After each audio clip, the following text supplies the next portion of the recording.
आपको खबर दें, फील्ड मार्शल सैयद आसिम मुनीर की अमरीकी सदर डोनाल्ड ट्रंप से व्हाइट हाउस में मुलाकात हुई है। सहाफ़ियों से गुफ्तगू में सदर ट्रंप ने कहा है कि फील्ड मार्शल सैयद आसिम मुनीर से मिलना उनके लिए एजाज़ है। पाकिस्तान और भारत दोनों जौहरी ताकतें हैं।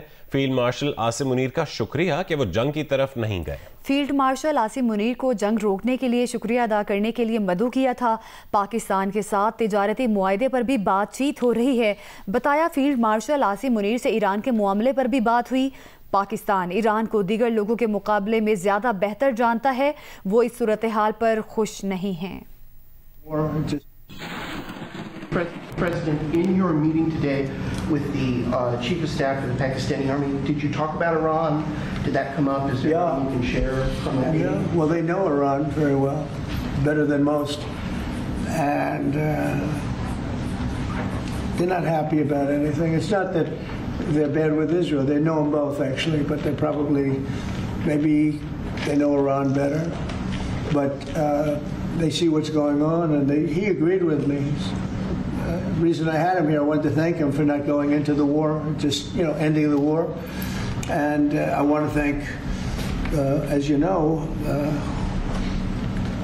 Prime Minister Modi just left, just a little while ago, just left, and we're working a trade deal with India, we're working a trade deal with Pakistan, and they were both here, but I was with Modi a few weeks ago, he was here actually, but now we speak to him, and I'm so happy. There was a deal that two smart people, plus, they had people on their staff too, but two smart people, two very smart people decided not to keep going with that war. That could have been a nuclear war. Those are two nuclear powers, big ones, big nuclear powers, and they decided not. So I was honored to meet him today.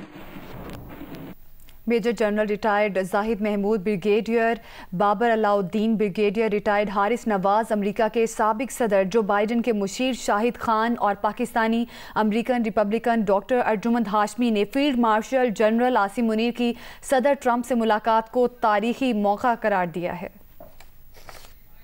अब जब मुलाकात हो रही है इस Iran की situation के बीच में, तो ऑफ कोर्स इस पे भी डिस्कशन हुई होगी। उन्होंने असेसमेंट, क्योंकि देखिए प्रेसिडेंट ट्रंप की प्रेसिडेंसी का ये सबसे बड़ा डिसीजन होने वाला है कि इधर he is joining this war और ही विल स्टे आउट, जो उनकी इलेक्शन कैंपेन में और उन पे जो लोग भी जोर दे रहे हैं कि हमने वॉर से दूर रहना है। और नेतन्याहू के लिए प्रेसिडेंट ट्रंप जो है वो एग्जिट स्ट्रेटजी है, और जो न्यूक्लियर की पॉलिसी कैप्चुलेशन है ईरान के अंदर, वो विदाउट यूनाइटेड स्टेट्स एप्लीकेशन, इनकी डायरेक्ट इन्वॉल्वमेंट के बगैर वो नहीं अचीव कर सकता इजराइल।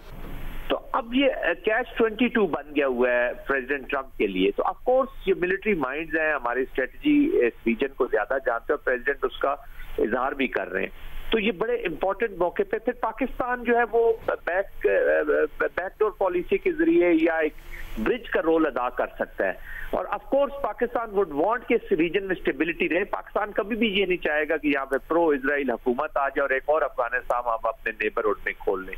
तो आई थिंक बड़ा इंपॉर्टेंट विजिट है, इससे फर्दर भी बात की जा सकती है। और ये एक पाकिस्तान को अमेरिका को असेस करने की और अमेरिकन को पाकिस्तान को असेस करने की और रीजन को समझने की अच्छी अपॉर्चुनिटी। और मैं ये समझता हूँ कि प्रेसिडेंट ट्रंप अब फील्ड मार्शल की जो मीटिंग या बातचीत हुई होगी, 2 घंटे बहुत टाइम होता है, उसमें अच्छी सैर हासिल गुफ्तगू होगी। हर चीज, military aspect, political aspects, economic aspects, और how this the people of this region are viewing United State, वो डिस्कस हुआ होगा। तो आई थिंक ये वॉर में रीजन में स्टेबिलिटी के लिए ये बहुत इंपॉर्टेंट मुलाकात थी। ये एक बहुत ही एक अनयूजुअल मोमेंट है जिसमें अमेरिका के सदर ने और किसी दूसरी कंट्री के आर्मी चीफ से मुलाकात की है। तो I think it should be taken as a pride to the people of Pakistan. A representative of Pakistan, Army Chief of Pakistan, is hosted by the leader of the free world. पहली बात तो ये है। दूसरी बात ये है कि इस वक्त तो आप ये सिचुएशन देखिए कि डोनाल्ड ट्रंप G7 समिट से जल्दी वापस आए, बिकॉज ईरान का इशू इतना ज्यादा हो गया है कि जिसकी वजह से उन्हें वहाँ समिट छोड़ के आना पड़ी।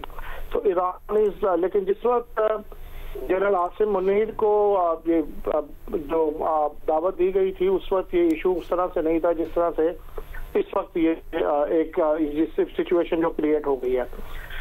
तो ट्रंप साहब ने अपने जो बातचीत में कहा कि उनका जो प्यार मोहब्बत पाकिस्तान के साथ, उस पर उन्होंने बात की और उन्होंने अप्रिशिएट किया वो जो पाकिस्तान और इंडिया के दरमियान जो जंग हो रही थी उस पर उन्होंने जनरल आसिम मुनीर को अप्रिशिएट किया, उनकी लीडरशिप को अप्रिशिएट किया, साथ उन्होंने मोदी को भी अप्रिशिएट किया। विच डजंट मीन एनीथिंग, मोदी को अप्रिशिएट करना तो वो तो just a part of the deal.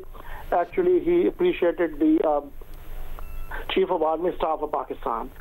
और जहां तक ईरान का ताल्लुक है उसमें ऑफ कोर्स ईरान के बारे में बात जरूर हुई होगी। ईरान के बारे में इस पर बहुत बड़ा कंसर्न है।